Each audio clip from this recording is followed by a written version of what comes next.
30절 말씀부터 44절까지 말씀 한 절씩 하나님 말씀 교독하면서 읽을 때 성령께서 말씀 가운데 감동해 주시기를 원합니다. 30절 말씀은 제가 읽겠습니다. 사도들이 예수께 모여 자기들의 행한 것과 가르친 것을 낱낱이 보아니 이르시되 너희는 따로 한적한 곳에 와서 잠깐 쉬어라 하시니 이는 오고 가는 사람이 많아 음식 먹을 겨를도 없습니다. 이에 배를 타고 따로 한적한 곳에 갈새 그 가는 것을 보고 많은 사람들이 저희인 줄 안지라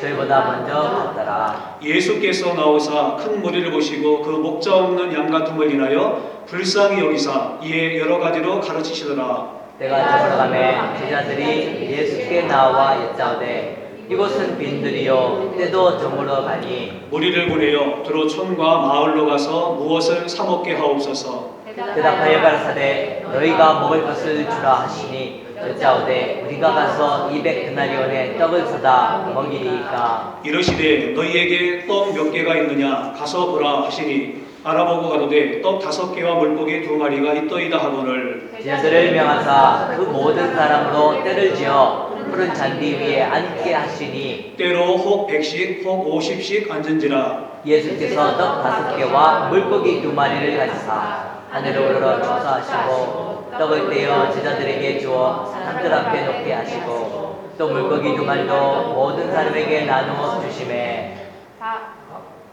같이 읽을까요? 다 배불리 먹고 남은 떡 조각과 물고기를 12바구니에 정에 두었으며 떡을 먹은 남자가 5,000명이었더라.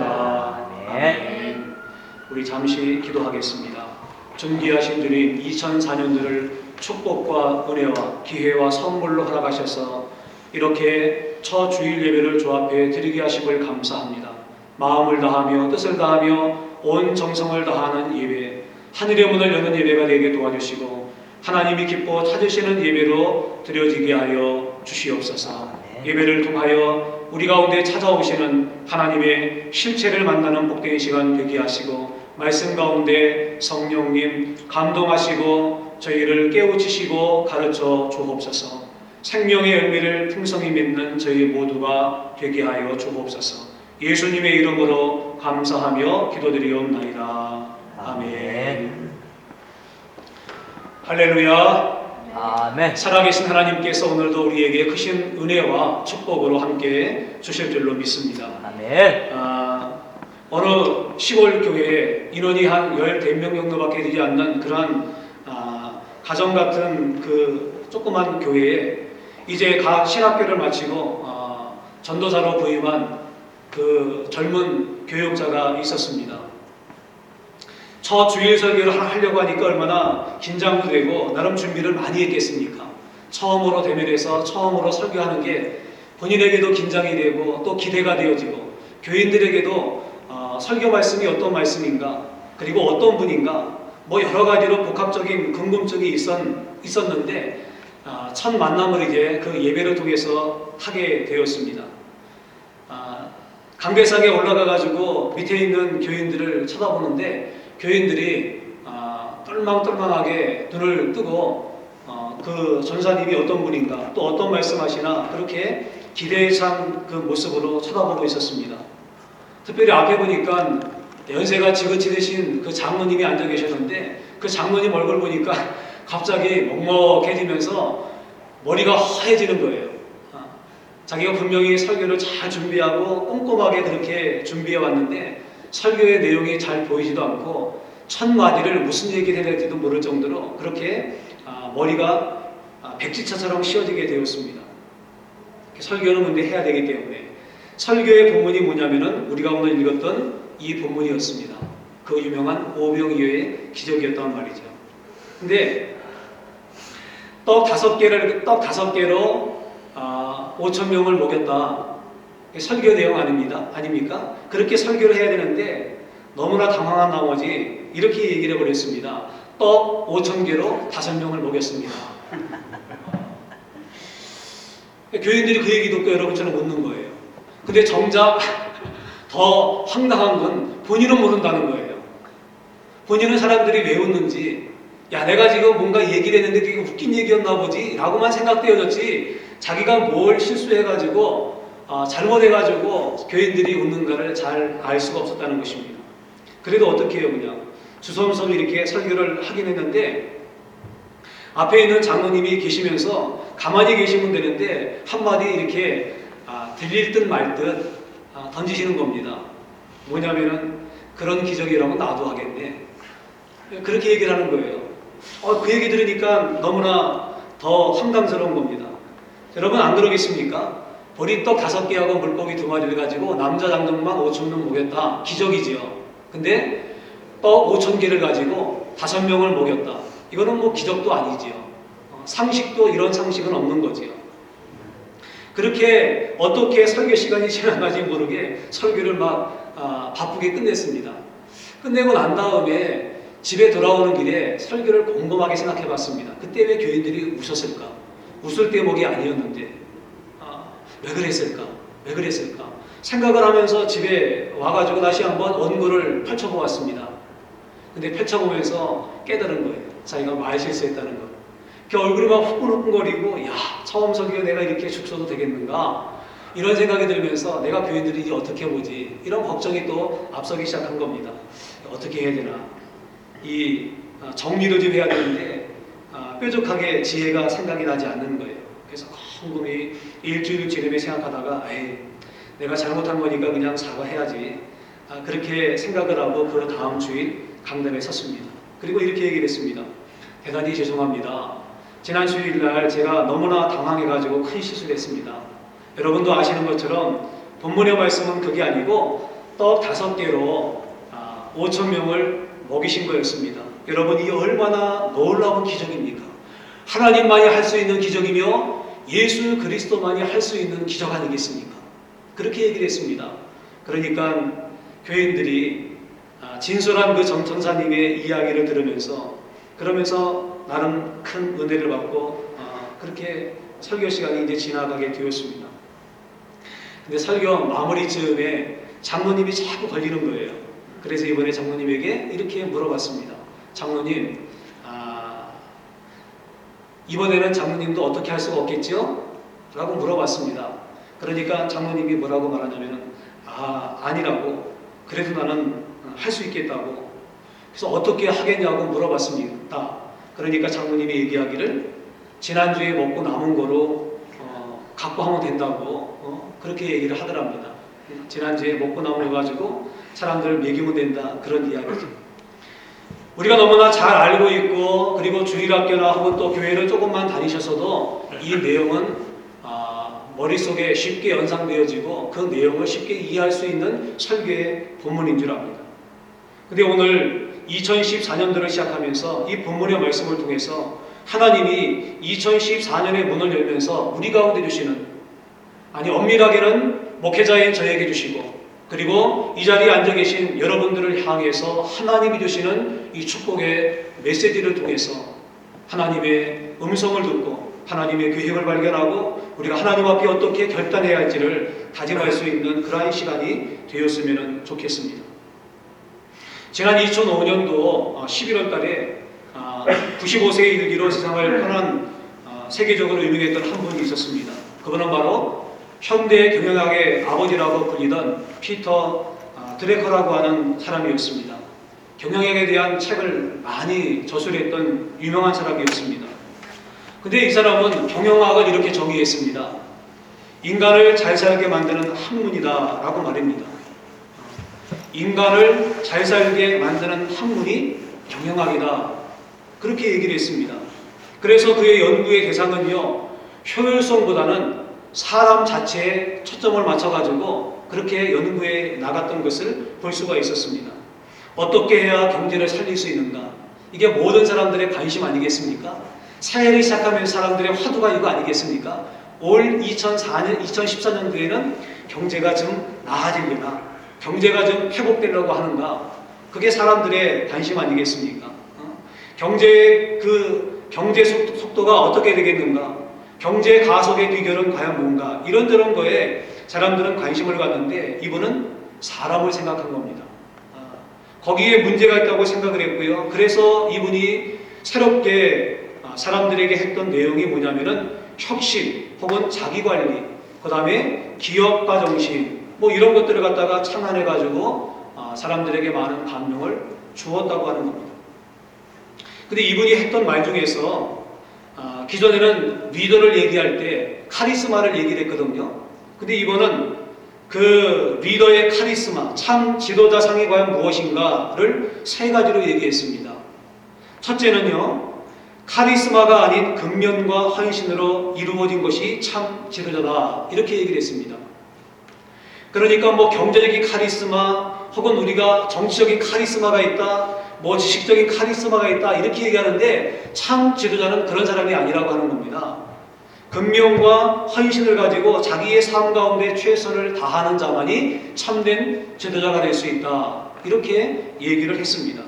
둘째는요, 영리함이 아니고 순수함과 성실함으로 이루어진다, 이렇게 얘기를 또 했습니다.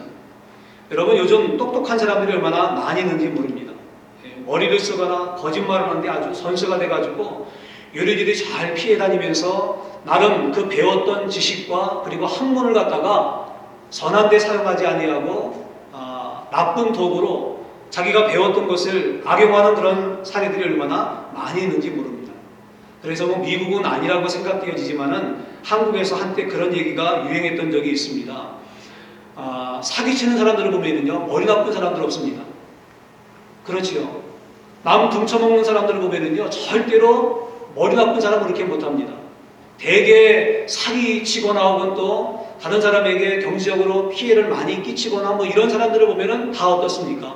스펙이 화려하거나요, 지적으로 많이 배운 사람들이 그 일들을 하는 것을 보게 되어집니다. 그게 리더의 참된 요건이 아니라고 하는 겁니다. 리더는 어떤 사람인가? 순수함이 있어야 되고요, 그 다음에 성실함을 가지고 그렇게 사람들을 대할 때 사람들이 감동되어지고 그 사람에게 따르는 그런 일이 벌어진다고 하는 겁니다. 이게 바로 참 지도자의 상이다. 마지막 세 번째는 이렇게 얘기했습니다. 참다운 지도자란 다른 사람을 기쁘게 하고 행복하게 하는 것이 아니라 다른 사람들을 기뻐하고 사람과 사귀는 것을 기뻐하고 사람과 함께하는 것을 즐거워하는, 즉 즐거움을 공유하는 사람이 바로 참된 지도자다, 그렇게 얘기를 했습니다. 이 이야기를 잘 들으셔야 돼요. 참된 지도자는요, 내가 희생돼가면서 나는 죽어가면서 다른 사람에게 기쁨을 주고 다른 사람에게 유익만 주는 자가 참된 지도자가 아니라고 하는 겁니다. 참된 지도자는 나도 기뻐하고 나의 기쁨을 다른 사람과 함께 나누면서 그도 기뻐하고 우리가 서로 기뻐하게 하는 것, 나의 행복이 다른 사람의 행복이 되어지고 그 행복 속에서 우리 모두가 행복한 삶을 영위해 나가는 것. 그 중요한 건 뭡니까? 한쪽이 무한정 희생하면서 어느 한쪽이 기쁨을 드리는 것이 아니라 함께하는 것. 함께함 속에, 그 속에 참된 인생의 행복과 부유로움과 즐거움이 있다라고 그런 얘기를 했다라고 하는 것입니다. 정말 중요한 문제가 아닐 수 없습니다. 우리가 오늘 이 본문의 말씀을 통해서 예수님께서 보리떡 5개와 물고기 2마리를 가지고 5,000명을 먹이시고 12광들이 남기신 기적을 얘기해 주고 있는데, 여기 보면은 우리가 놓치지 말고 봐야 될 중요한 몇 가지의 단어가 펼쳐지고 있는 것을 보게 되어집니다. 그 첫 번째가 바로 34절의 말씀입니다. 스크린 한번 보실까요? 예, 34절 말씀 보면은 뭐라고 말씀하고 있습니까? 같이 한번 읽어보겠습니다. 시작. 예수께서 나와서 큰 무리를 보시고 그 목자 없는 양 같음을 인하여 불쌍히 여기사 이에 여러 가지로 가르치시더라. 예, 지금 여러분 예수님 곁으로 남자만 5,000명이 모였습니다. 숫자에 들지 않는 어린아이나 혹은 또 연약한 분들이나 혹은 여자분들이나 연세 드신 분들까지 합치면은 학자들은 이때 모였던 인구가 총 15,000명에서 한 2만 명은 되지 않았을까라고 그렇게 추정을 합니다. 예, 그도 그럴 것입니다. 왜냐하면 예수님은 그 당시에 갑자기 떠오른 별이었고 스타였거든요. 사람들이 존경과 사람들이 만나고 싶었던 아마 제1순위였을 것입니다. 내가 그 사람하고 만났으면 정말 소원이었겠다. 그 사람은 어떤 사람일까? 그 사람의 이야기가 많이 회자되고 있는데 그분은 과연 어떤 분일까? 그의 모습부터 시작해서 그의 이야기, 그의 깊이 있는 영적인 교훈들, 하늘의 진리를 땅에 오늘로 선포한다는데 그게 과연 뭘까? 그래서 사람들이 아마 소문을 듣고 인근 마을로부터 그렇게 예수님이 계신 곳으로 몰려들었을 것입니다. 지금이야 뭐 애들이 놀고 그렇게 즐길 게 참 많습니다. 옛날에는 어땠습니까? 제가 어릴 때만 하더라도요, 별로 놀 게 없었습니다. 그래서 우리는 뭐 자연과 더불어 놀기도 하고요, 뭐 술래잡기 하거나 뭐 그런 거 가지고 사실은 놀았거든요. 지금 아이들은 안 그렇죠. 매스미디어가 이런 발달돼가지고 볼 게 참 많습니다. 할 게 많습니다. 즐길 게 많죠. 오히려 시간이 부족하기 따름이죠. 근데 우리 때만도 그랬거든요. 그래서 뭐 가끔 가다가 그 약장소가 오지 않습니까? 약팔로 약장소가 오면은요, 이거는 대단한 볼거리죠. 그래서 약장소가 오면은 그냥 동네에 있는 어린아이는 말할 것도 없고 어른 포함해가지고 인근에 있는 그 사람들까지 빼곡하게 이렇게 모여들지 않습니까? 이때도 사실은 별반 다를 게 없죠. 뭐 볼 게 있습니까? 즐길 게 있습니까? 사람들이 이 예수라는 이 사람을 보기 위해서 각처에서 몰려들었는데 그게 인산인해를 이루었다라고 하는 겁니다. 그런데 그 많은 무리가 예수님에게 왔는데 그 무리를 보시는 예수님의 마음은 어떠했습니까? 그 무리를 보시는 예수님의 마음은 야, 참 잘됐다. 내가 스타가 맞긴 맞구나. 저렇게 많은 사람들이 나를 보기 위해서 온 거 보니까 야, 나는 분명 스타긴 스타구나. 혹은 내가 이 사람들을 잘 이용하고 이 사람들을 잘 활용하면 내가 얻고자 하는 소비의 목적을 성취할 수 있겠다. 혹은 이 사람들이 이렇게 모였는데 야, 이거 돈 되겠는데? 그러면서 인간적인 생각을 가지고 세상적인 관점을 가지고 마음을 가지고 그들을 쳐다보고 접근한 것이 아니었다고 하는 겁니다. 오늘 이 34절 말씀에서 우리가 놓치지 말고 보아야 될 한 가지 중요한 단어가 있는데 그것은 바로 불쌍히라고 하는 겁니다. 불쌍히. 예수님은 그들을 어떻게 봤습니까? 불쌍히 보셨다라고 말씀해 주고 있습니다. 사전적 의미로 보니까 깊은 동정, 측은히 여기는 마음이다 이렇게 얘기해 주고 있습니다. 영어로 보니까 compassion이라고 얘기해 주고 있습니다. 그렇죠. 불쌍히 여기셨다라고 말씀해 주고 있는데 이 말에 헬라 어원을 우리가 살펴보면은요, 어떤 의미가 있냐면은 단장이 끊어지는 것 같은 아픔이다. 단장이 끊어지는 것 같은 아픔이다. 단장이란 말이 무슨 말입니까? 창자거든요. 창자. 창자가 비틀어지고 꼬여지고 창자가 끊어지는 것 같은 이 상태가 뭡니까? 바로 불쌍히라고 하는 단어 속에 함축되어 들어있다고 하는 거죠. 예수님이 이 무리를 볼 때 그런 거예요. 단장이 끊어진다. 그 6.25가 끝나고 난 다음에 사람들이 불렀던 그 유행가 중에도 단장에 뭐가 있습니까? 단장에 미아리 고개가 있잖아요. 단장에 미아리 고개. 철사줄로 꽁꽁 묶여서 끌려가는. 그게 단장의 미아리 고개가 여러분 화장하고 이렇게 건너가는 그런 게 아니에요. 이 단장이라는 게 뭡니까? 바로 창자가 끊어질 것 같은 그러한 고통 속에 끌려갔다는 걸 얘기해 주고 있는 거거든요. 근데 이 표현 자체가 어떤 건가? 중국 고사설 성어에 보면은요, 세설 신어라고 하는 게 있습니다. 근데 여기 보면은 이런 이야기가 나와요. 황공이라고 하는 사람이 있었는데 이 사람이 촉당에 들어가가지고 이 땅에 삼역을 지나는데 이거는 이제 그 계곡이 우거진 그 강을 지나는 겁니다.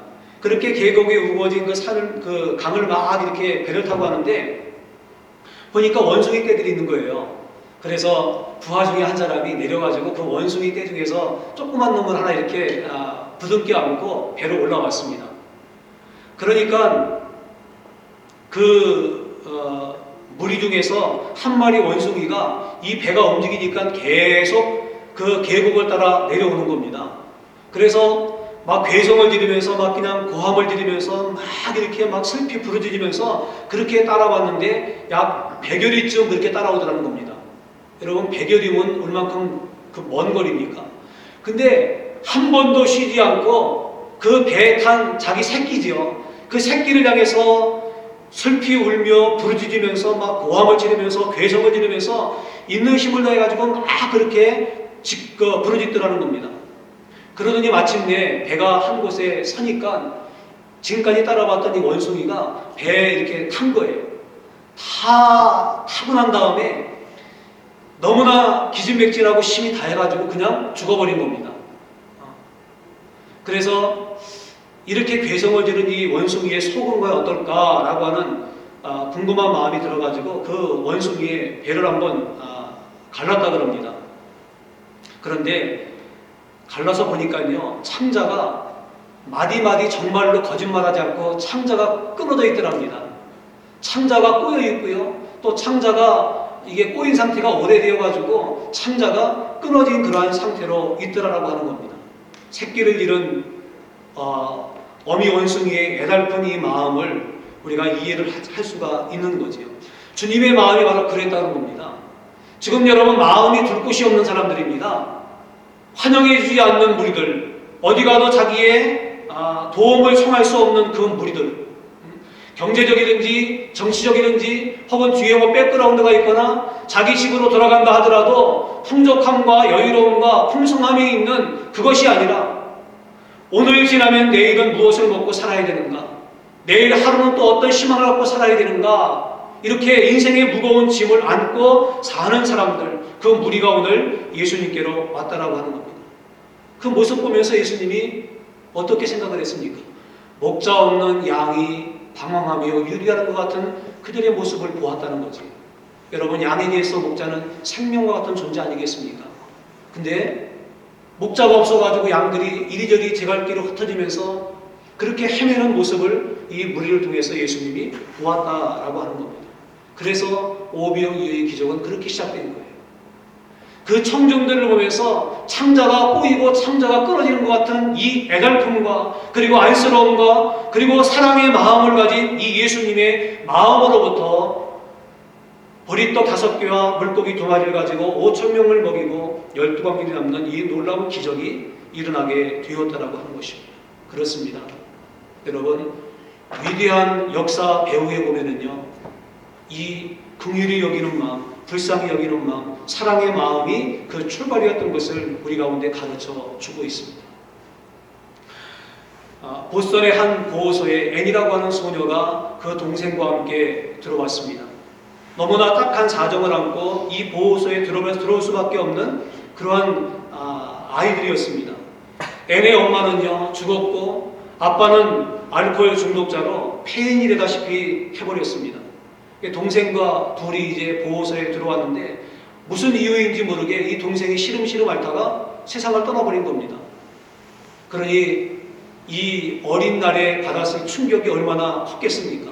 그 충격 때문에 이 애는 미쳐버리다시피 실성을 했고요. 그리고 눈도 실명까지 하게 되었습니다. 기회만 되면 수시로 자살하려고 애를 썼고요. 괴성을 일렀고 그 보호소에 있는 사람들이 어떻게 할 수 없는 그러한 구제불능의 상태까지 가게 되었습니다. 결국 이 앤이라고 하는 어린 소녀는요, 회복불능 판정을 받고 정신병동 지하 독감에 수감되게 되었습니다. 얼마나 힘들고 얼마나 고독하고 얼마나 무섭고 두려웠을까요?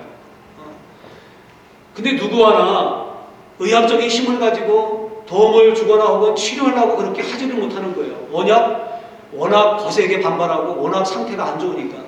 그렇게 모든 사람들이 손을 놓고 포기하고 있을 때 그 병동에 나이가 지긋이 먹은 노 간호사가 있었는데 로라라고 하는 그 간호사가 있었습니다.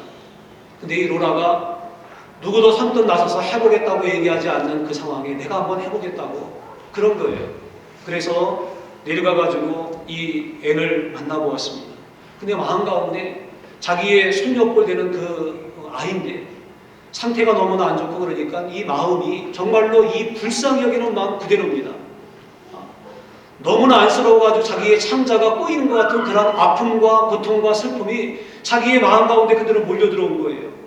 그래서 이 앤이라고 하는 소녀를 갖다가 사랑과 정성으로 보살피기 시작했습니다. 친구가 되어지기 시작했습니다. 그래서 날마다 과자를 가지고 책을 읽어주고 기도도 해주었습니다. 그렇게 한결같이 사랑을 쏟았는데 앤은 마치 담벼락처럼 아무 말도 없었고 음식도 먹지 않고 그렇게 외면해 버리고 만 거지요. 그래도 개의치 않고 계속해서 이 로라 할머니는 앤에게 사랑을 베풀었습니다. 듣든지 안 듣든지 책을 읽어주었고 그리고 그를 위해서 눈물로 기도했습니다. 정말로 그가 회복되기 바라고 그가 정말로 온전한 사람으로 서기를 바라는 이 간절한 마음을 안고 그렇게 대했다는 거죠. 그렇게 시간이 조금 흘렀습니다. 앤은 독방에 있는 창살을 통해서 조금씩 반응을 보이고 그리고 이 로라 이 양반하고 같이 얘기하기 시작했습니다. 말문이 트이면서 이 얘기 저 얘기 그렇게 대화가 시작되었고 그리고 끊어졌던 웃음도 회복되었고 그렇게 한 2년 정도의 시간이 지났는데 회복 불능 판정을 받았던 이 앤이 정상의 판정을 받아가지고 파킨스 시각장애아 학교에 입학을 하게 되었습니다. 얼마나 기뻤을까요?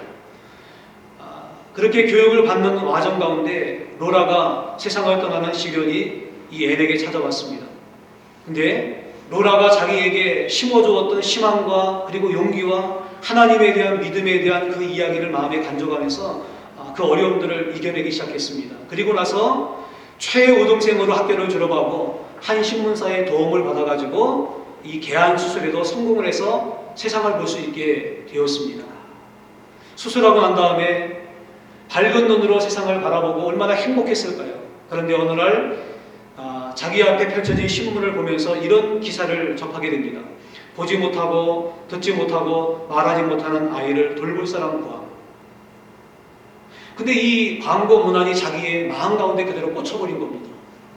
그리고 그 아이를 보지 못했지만 그 사람을 알지 못하지만 그 사람을 갖다가 불쌍히 여기는 동일한 마음과 그리고 내가 그 사람에게 무엇인가 해주고 싶은 이 간절한 마음이 이 앤이라고 하는 이 여자 마음 가운데 들기 시작했습니다. 그래서 그 아이를 돌보기로 결심하고 그 아이를 사랑으로 돌보게 되었습니다.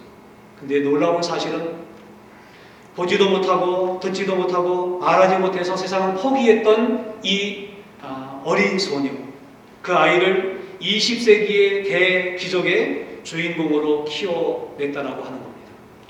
보지 못하고 듣지 못하고 말하지 못하는 이 아이는 누구였습니까? 헬렌 켈러였습니다. 그리고 그 선생님은 누구였습니까? 앤 셀러번이었다고 하는 거지. 그렇습니다. 여러분 결국 무엇이 여러분 이러한 위대한 기적을 만들어낸 겁니까? 그것은 물질이 아니었습니다. 좋은 환경이 아니었습니다. 정말로 내 마음 가운데 그의 아픔을 내가 느끼면서 그냥 객관적으로 옆에서 느끼는 그 아픔이 아니라 정말 그 사람이 지금 아파가지고 고통스러워하고 뜬 밤을 눈물로 지새우면서 정말로 괴로워하고 있는 그 사람의 깊은 내면 속으로 들어가 그 사람의 입장에 내가 섰을 때 느낄 수 있는 이 불쌍한 마음, 사랑의 마음, 정말 안쓰럽게 여기는 이 마음이 온전한 사람으로 그리고 온전한 사람이 할 수 없었던 위대한 기적으로 그렇게 우뚝 세워 놓았다라고 하는 것입니다. 여러분 그렇습니다. 오늘 이것이 2014년도를 시작하면서 우리 가운데 주는 하나님의 메시지입니다. 긍휼한 마음, 불쌍히 여기는 마음. 여러분 이 불쌍히 여기는 마음 때문에 하나님이 그 아들을 세상에 보내신 거예요. 죄로 인하여 영원히 죽을 수밖에 없는 그 영혼들을 보시면서 창자가 꼬여지고 창자가 찢어지는 것 같은 끊어지는 것 같은 그 아픔을 주님이 마음 가운데 느끼셨기에 그분은 십자가의 길을 걸어서 우리를 위해서 대속의 죽음으로 죽으신 거 아니겠습니까? 예, 바로 그런 거예요. 따라서 오늘 이 청종들을 보면서 예수님의 불쌍히 여기는 마음이 오병이의 기적을 이뤘던 것처럼 오늘 저와 여러분의 마음 가운데도 이 불쌍히 여기는 마음이 있게 되기를 간절히 원합니다. 그 다른 어떤 마음보다 중요한 거예요. 이 불쌍히 여기는 마음은 주님의 마음 아니겠습니까? 주님이 나를 이렇게 보셔서 내 인생 가운데 찾아오시고 그리고 나를 위해 십자가 위에서 죽기까지 하셨던 그 마음 오늘 바라기는 이 예수님의 불쌍히 여기는 마음이 저와 여러분의 마음이 되어서 우리의 마음속에 녹아져 있기를 간절히 원합니다. 불쌍히 여기는 긍휼한 마음, 사랑의 마음이 있으면요 그때부터 기적이 나타나는 겁니다. 세상이 할 수 없다고 하는 것들을 할 수 있게 만들고요. 세상은 불가능이라고 말했던 그것들을 이룰 수 있는 놀라운 역사들이 바로 이 불쌍히 여기는 마음, 긍휼의 마음을 통해서 출발되고 시작되어지는 줄로 믿습니다. 여러분, 미워하는 사람 있습니까? 선을 딱 꺾고 내가 좋아하는 사람, 내가 싫어하는 사람 있습니까? 그래서 사람을 대할 때 표정이 여러분 극명하게 나타나는 경우가 있습니까? 내가 좋아하는 사람하고 금방까지도 웃었는데 내가 싫어하는 사람이 나타나니까 갑자기 그냥 그 미소를 그냥 바꾸어가지고 냉랭하고 차갑게 그렇게 대하는 그런 건 우리 가운데 없습니다. 오늘 우리 가운데 주님이 각시셨던 이 불쌍히 여기는 마음이 있게 될 때 관계를 회복시키고요, 치유하게 만들고, 그리고 할 수 없는 것들을 이루는 하나님의 놀라운 역사가 임하게 되는 줄로 믿습니다. 그래서 다른 어떤 것보다 여러분 이것을 놓고 기도하고 사모했으면 좋겠습니다.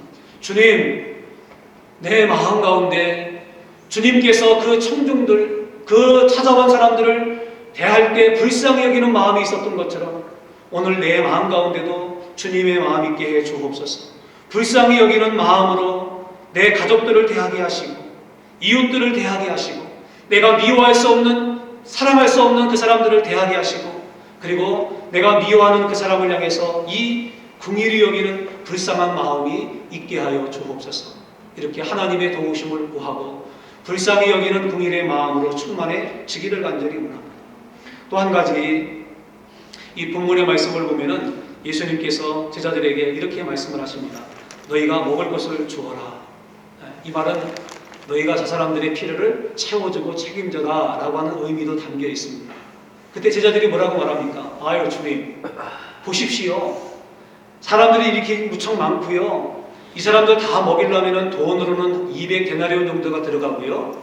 그 다음에 이 사람들 다 먹이려면 빵이 얼마큼 필요하고 식량이 얼마큼 필요한데 여기 지금 그게 있습니까? 여기 들판입니다. 인근 마을로 가더라도 이건 준비가 안 된 겁니다. 그러면서 불가능을 얘기합니다. 여러분, 먹을 것을 주라고 하는 예수님의 말이 옳은 겁니까? 아니면 제자들의 이야기가 옳았을까요? 현실적으로 보고 여러분, 상식적으로 생각한다면 누구의 이야기가 옳은 겁니까? 제자들의 이야기가 옳지요. 그럴 수 있는 상황이 아니고 그런 게 준비가 되지 않았지 않습니까? 근데 예수님께서 또 뭐라고 말합니까? 너희에게 무엇이 있는가 한번 찾아와서 갖고 오라고 말씀하지 않습니까? 그래서 갖고 온 게 물고기 2마리와 버린떡 5개 아니겠습니까? 이 얘기는 뭡니까? 무언가 준비되고 난 다음에 내가 할 수 있는 여력이 되고 난 다음에 내가 하겠습니다 라고 하지 말고 지금 네 가운데서 현실 속에서 네가 할 수 있는 것, 가능한 것, 네가 행동으로 실천해서 옮길 수 있는 그것부터 하면은 그 다음에 하나님이 예비하신 놀라운 기적을 체험할 수 있다라고 하는 말씀이에요. 그렇습니다. 우리는 보통 뭐라고 얘기를 합니까? 내가 조금만 더 경제적인 부를 축적하고 혹은 내가 이때까지 계획을 잡았는데 이것만 준비되고 혹은 내가 요 시기가 되고 요 때가 무르익으면 내가 그때 하겠습니다. 지금은 보십시오. 이것도 어렵고 저것도 어렵고 이것도 힘들고 이것도 보잘것없는데 이거 갖고 뭘 하겠습니까? 우리는 이렇게 얘기할 수 있다는 거지. 주님은 뭐라고 말합니까? 네가 지금 보잘것없다고 말하고 그 다음에 대수롭지 않게 여기기 때문에 아니라고 하는 그것들로부터 네가 행동으로 옮기면 그 다음은 누가 책임진다? 내가 책임진다. 그 메시지 지금 우리 가운데 주고 있는 것입니다. 중요한 것은 무엇입니까? 그것은 내가 지금 할 수 있는 것으로부터 움직일 때 하나님의 놀라운 역사가 오병이어의 기적과 같이 나타난다라고 하는 것입니다. 베이비 힐이라고 하는 한 소년이 있었습니다. 이 소년은 미군이 이태리에 주둔하고 있을 때 미 공군 상사의 13살 난 아들이었다고 합니다. 좀 오래된 이야기입니다. 근데 책을 읽다가 슈바이처 박사에 대한 기사를 갖다가 읽게 되었습니다. 그래서 너무나 감명을 받아가지고 미 공군 사령관 린제이 장군에게 이런 편지를 썼습니다. 조그마한 아스피린 한 병을 서부에 보내면서 이렇게 말입니다. 이것을 낙하산으로 아프리카에 있는 슈바이처 박사에게 보내서 불쌍한 사람들을 치료할 수 있게 되기를 바랍니다. 라고요.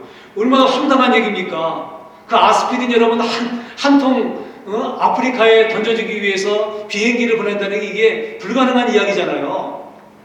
근데 놀라운 사실은 이게 방송을 하게 되었습니다. 그래서 많은 사람들이 이 이야기를 접하게 되었습니다. 그래서 나도 너도 참여하겠다, 내가 함께 하겠다, 그렇게 많은 사람들이 십시일반으로 함께 동참해가지고 최종적으로 얼마가 거쳤냐면은 그 당시 금액으로 40만 불이 거쳤다고 합니다. 그 40만 불을 가지고 의약품을 사가지고 슈바이처 박사에게 그렇게 보냈다고 하는 거지. 역사 속에 실제로 있었던 실화의 이야기입니다. 그렇습니다. 내게 있어 작은 것이지만 그 작은 것이 움직일 때 하나님의 큰 기적과 역사를 만들어 내는 줄로 믿습니다. 아멘. 그러니까 내일로 미루지 마세요. 여러분, 내일은 장담할 수 없습니다. 제가 119 예배 때도 그런 말씀을 드렸는데, 제가 텔레비전을 보면서, 드라마를 보면서 참 은혜 받을 때가 참 많아요. 드라마를 보면서 눈물을 흘릴 때도 있고요. 얼마나 감성이 참 이렇게 여린지 모르겠습니다. 눈물도 흘리고요. 막 그래요. 그래서 사람들이, 식구들이 왔다 갔다 하면 창피하잖아요. 그래도 사나이인데, 가장인데. 그때는 이제 눈물을 막 훔치면서 이렇게 하는데, 근데 제가 얼마 전에 드라마를 보면서 그 대사 한마디가 제 마음속에 참 들어왔습니다. 그게 뭐냐면은, 인생은 인간이 철을 들 만큼 그렇게 긴 시간이 아니다 라고 하는 말입니다. 여러분, 잘 한번 음미해 보세요. 인생은 인간이 철들 만큼 그렇게 긴 시간이 아니다. 그렇습니다. 내일은 우리 가운데 보장된 시간이 아닙니다. 우리가 할 수 있는 것부터, 작은 것부터 보잘것없는 것처럼 보일지라도 그것을 실천으로 옮길 때 오비용이어의 기적이 우리의 삶 가운데 나타나게 되는 줄로 믿습니다. 마지막 또 한 가지는요, 40절 말씀 보니까 이렇게 얘기를 해주고 있습니다. 우리 40절 한번 볼까요? 예, 40절 말씀, 40절 말씀 보니까,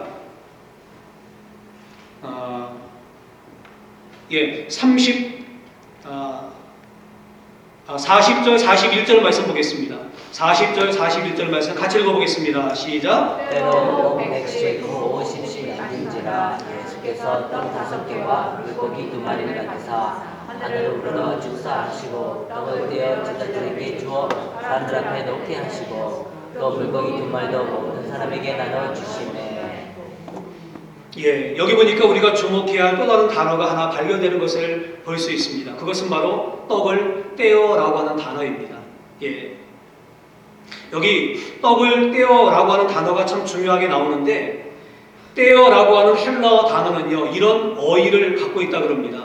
으깨어 부서지다. 예. 여러분, 떼어준다는 말은 바로 그런 겁니다. 으깨어가지고 부수는 거지요. 그 본체로부터 그것을 찢어내는 겁니다. 그것을 으깨어내는 거지요. 바로 이 의미가 담겨 있는데, 이 떼어라고 하는 오늘 본문의 이 현장에서 나오는 단어가 다른 성경 구절에서도 나오는 것을 볼 수 있었습니다. 여러분이 한번 귀로 제 이야기를 한번 따라서 오시기 바랍니다. 고린도전서 11장 23절과 24절 이렇게 말씀하고 있어요. 내가 너희에게 전한 것은 주께 받은 것이니 곧 주 예수께서 잡히시던 밤에 떡을 가지사 축사하시고 떼어 가라사대 이것은 너희를 위하는 내 몸이니 이것을 행하여 나를 기념하라 하시고, 여기 보니까 어떻게 했습니까? 밤에 떡을 가지사 축사하시고 떼어 가라사대, 그렇게 나오고 있습니다.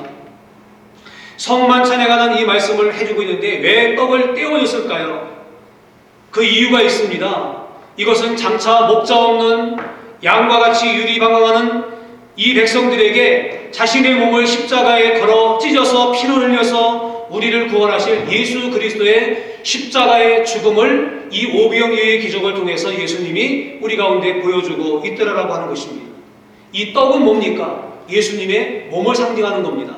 따라서 떡을 떼어줬다는 얘기는 결국 뭡니까? 자신의 생명을 그 사람들에게 떼어주었다라고 하는 의미가 담겨 있는 것입니다. 그렇습니다. 예수님은 십자가 사건을, 이 오병이어의 사건을 통해서요, 보리떡 5개와 물고기 2마리 같은 정말 볼품없는 죄인의 모습으로 이 땅에 오셔서 우리를 위해서, 우리에게 영원한 생명을 주기 위해서 자신의 살을 찢고 피를 흘려서 우리를 구원하실 바로 당신의 모습을 이 본문을 통해서 보여주고 있다고 하는 것입니다. 그래서 요한복음 6장에 보니까 이렇게도 말씀하고 있습니다. 나는 생명의 떡이다. 이렇게 자신에 대해서 말씀해 주고 있습니다. 그것을 어떻게 한 겁니까? 나누어 준 거죠. 떡을 떼어서 제자들에게, 사람들에게 나누어 줬다라고 말씀합니다. 이 말씀을 통해서 우리에게 주는 영적인 메시지는 바로 나눔에 대한 것입니다. 예수님이 자신의 살을 떼어서, 자신의 생명을 떼어서 우리에게 생명으로 주셨기에 우리가 새로운 생명으로 하나님의 자녀되고 천국 백성의 이 부여로운 축복을 누리는 것처럼 그 은혜를 우리가 입었지 않습니까? 그 은혜를 우리가 받았지 않습니까? 그러면 우리가 이제 어떻게 해야 합니까? 예수님이 우리에게 자신의 생명을 주신 것처럼 우리 또한 그 누군가에게 우리가 받았던 그 생명을 나누어주고 함께하는 이 축복 가운데 쓰임받기를 원하시는 주님의 마음이 이 본문 속에 녹아있는 것을 보게 되어지는 것입니다. 그렇습니다. 바로 이게 나눔의 축복이고 베품의 축복이라고 하는 거죠. 하나님께서 오늘 우리 가운데 이 부분을 원하고 계시는 줄로 믿습니다. 1998년도에 미국의 하버드 의대에서 데이비드 맥클라렌이라는 교수님이 한 가지 그 유명한 말을 만들어냈습니다. 테레사 효과라고 불려지는 그 실험 결과인데 학생들을 대상으로 두 그룹을 나눴습니다. 한 그룹에게는 돈을 주면서 노동을 시켰습니다. 근데 한 그룹에게는 돈을 주지 않고 봉사활동을 시켰습니다. 그러고 난 다음에 그들의 상태가 어떻게 그 변화되어지는가, 그걸 이제 그 결과적으로 보는 겁니다. 근데 결과가 어떻게 나오냐면요, 두 그룹의 체내 면역 기능 변화를 검사한 결과 봉사활동에 참여한 학생들의 면역 기능이 크게 높아졌고 나쁜 병균을 물리치는 항생체가 나타났다고 하는 겁니다. 자원하는 마음으로 봉사하고 나누었을 때 그 결과가 나왔다라고 하는 겁니다. 여러분, 그리고 또 한 가지 놀라운 사실은요, 직접 봉사하거나 뭐 이렇게 한 건 아닌데 테레사 수녀의 전기를 그냥 읽게 했습니다. 읽게 했는데 놀라운 실험 결과가 나왔는데 그건 뭐냐면은 그 전기를 읽는 것만으로도 몸의 생명 능력이 크게 향상되었다고 하는 그 실험 결과가 나왔다라고 하는 겁니다. 그러니까 긍정적이고 좋고 감동적인 내용들을 내 마음 가운데 받아들이면은 내 면역 기능이 그것 때문에 달라진다는 겁니다. 여러분, 하물며 책을 읽어도 그럴진데 내가 필드에 나가서 가난하고 소외되고 어려운 사람들과 내가 함께 나의 사랑과 나의 시간과 나의 모든 걸 나누어 가지고 함께하는 이것들이 곁들여진다고 한다면은 여러분, 이게 바로 웰빙 아니겠습니까? 이게 여러분 건강하고 오래 사는 비결 아니겠습니까?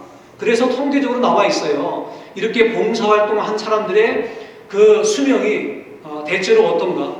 대체로 보면은요, 85세 이상을 다 살았더라고요. 마더 테레사 수녀가 여러분 87세를 살았어요. 그리고 여러분, 아동 복지회 그 헐트 여사는요 96세까지 살았습니다. 슈바이처 박사요 90세까지 살았습니다. 여러분도 그렇게 하시면 그렇게 살 줄로 믿습니다. 봉사가 얼마나, 이게 나눔이 얼마나 중요한가 우리 가운데 말씀해 주고 있는 거지. 그건 바로 사랑을 나누는 것이며 생명을 나누는 것이며 은혜를 나누는 일인 줄로 믿습니다. 주님께서 우리에게 자신의 생명을 나누어 우리에게 축복을 주셨던 것처럼 우리가 다른 사람을 향해서 사랑을 나누고 불쌍히 여기는 이 긍휼의 마음을 나누고 은혜를 나눌 때 그 속에서 하나님의 놀라우신 축복과 은혜 가운데 그렇게 나타나게 될 줄로 믿습니다. 2014년을 보내면서 여러분의 삶 가운데 이 놀라운 축복이 함께 깃들여지기를 간절히 원합니다. 그래서 2014년도에는 보리떡 5개와 물고기 2마리를 가지고 오비영 이어의 놀라운 기적이 나타난 것처럼 여러분의 삶 가운데 오비영 이어로 채우시는 하나님의 놀라운 기적, 풍성함, 부여로 만족함, 기쁨, 행복이 함께하는 복된 한 해가 될 수 있기를 예수님의 이름으로 축복을 드립니다. 아멘. 우리 다 함께 일어나서